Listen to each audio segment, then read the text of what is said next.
I swear, watching this Steelers team is going to make me sick. Like, it's so awful, but they keep winning. It's just, I mean, if I'm being honest, this game, while it had its good moments, it was absolutely disgusting for most of it. It was just, this was an awful game, at least for Pittsburgh. And really, they had no reason for this game to be even that close. Like, it's a 2-point game. You win 29-27. Chicago had 12 penalties for 115 yards. Pittsburgh had 5 for 30.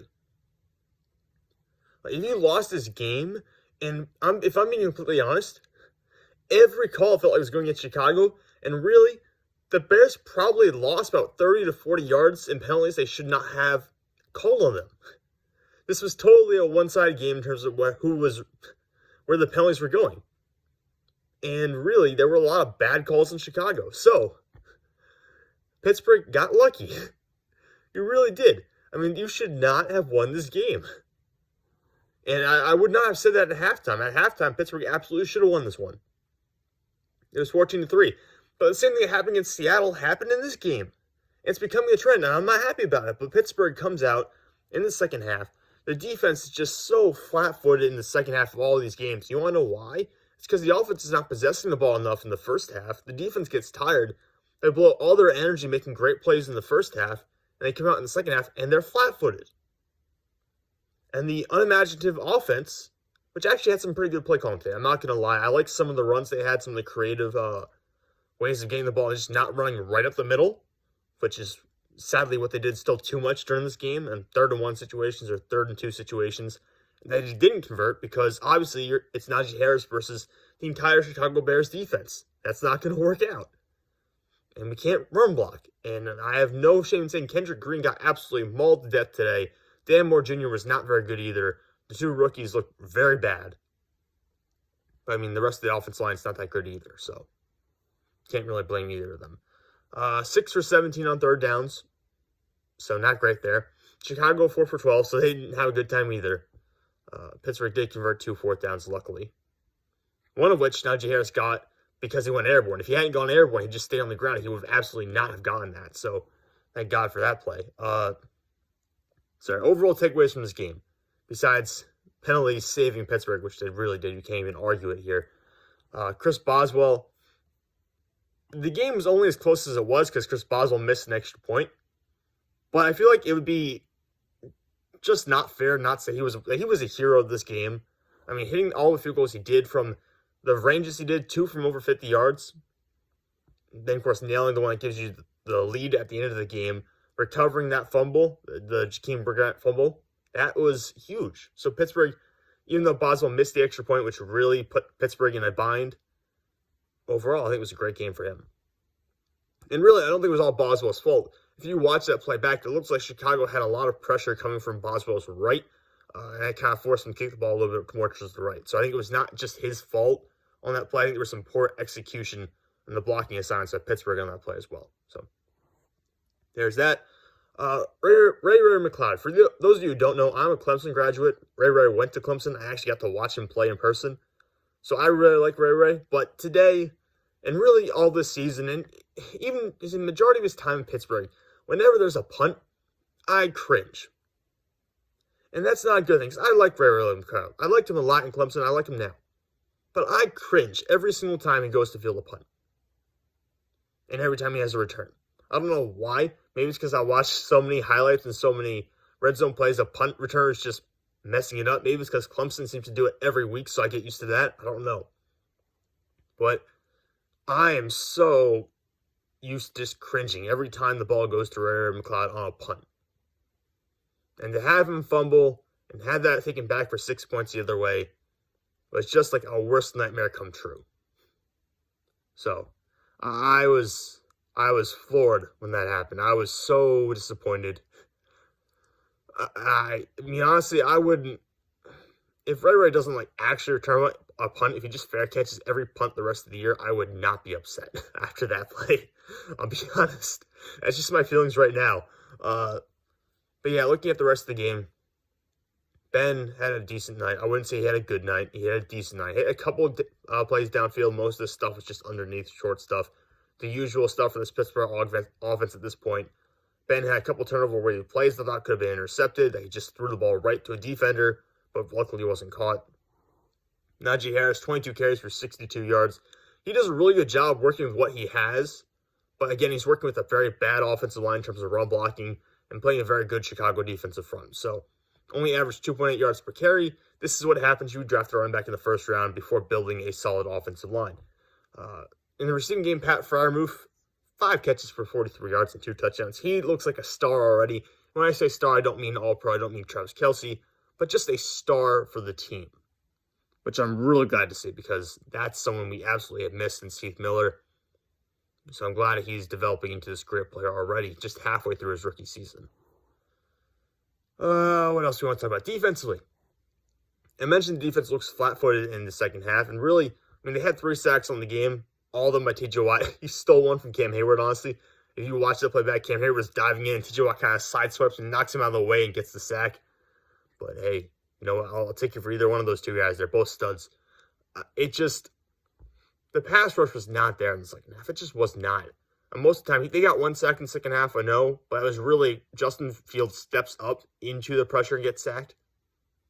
So it's not even necessarily like wow, he beat the offensive tackle or he beat the guard and got the sack. It was more of Justin Fields steps up into the sack. So as a whole, this team's not getting pressure in the second half.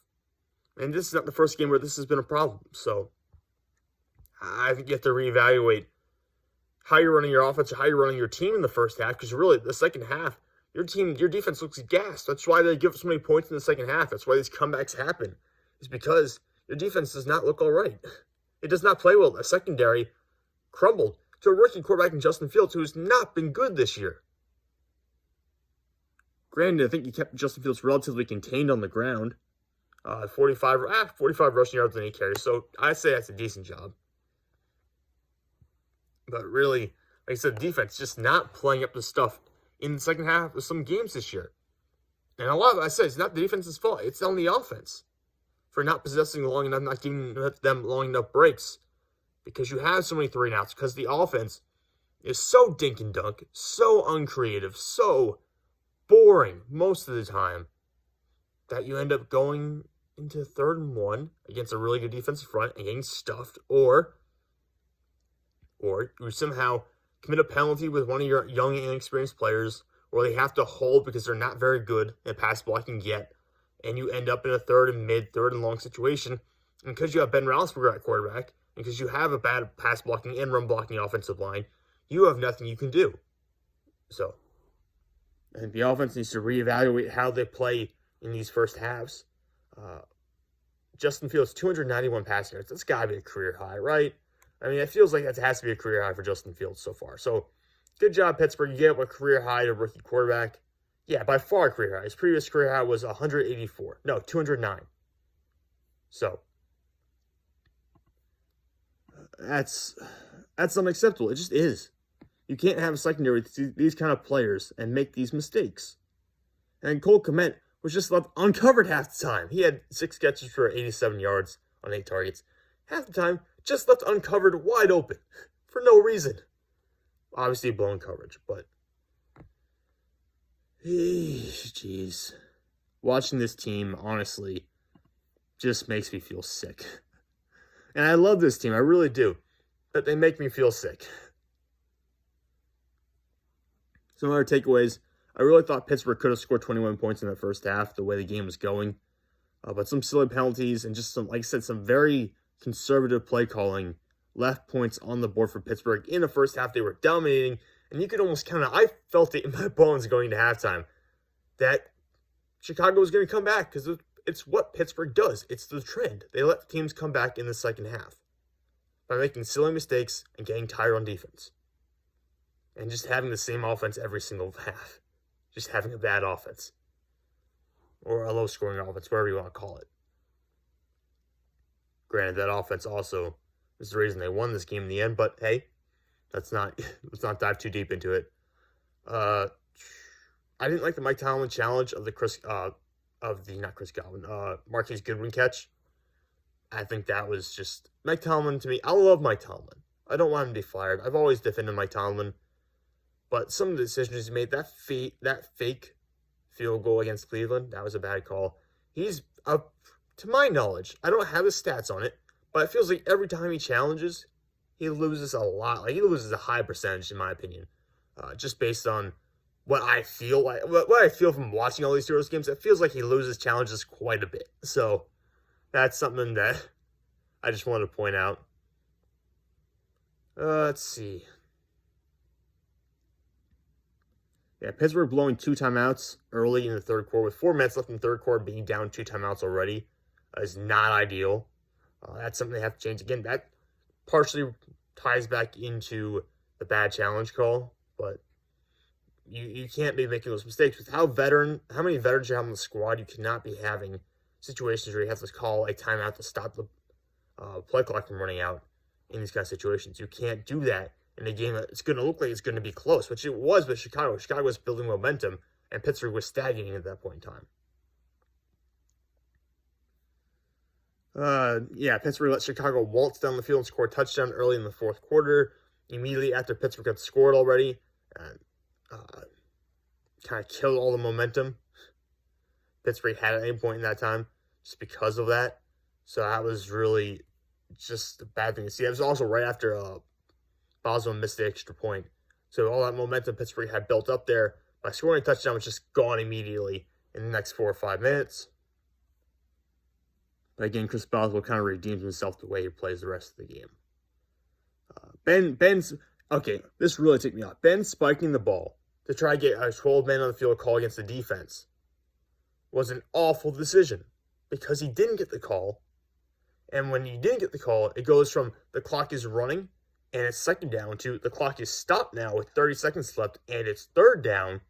And we all know what's coming. You're going to run the ball probably within the hashes, within the tackle box, and you're going to get stopped.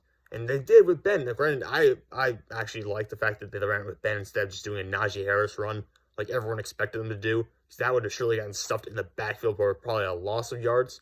So I do appreciate rolling Ben out and trying to get him to run there, even though he came up short. It was very close. So I do appreciate that call, or that decision by Ben, whoever was responsible for that call.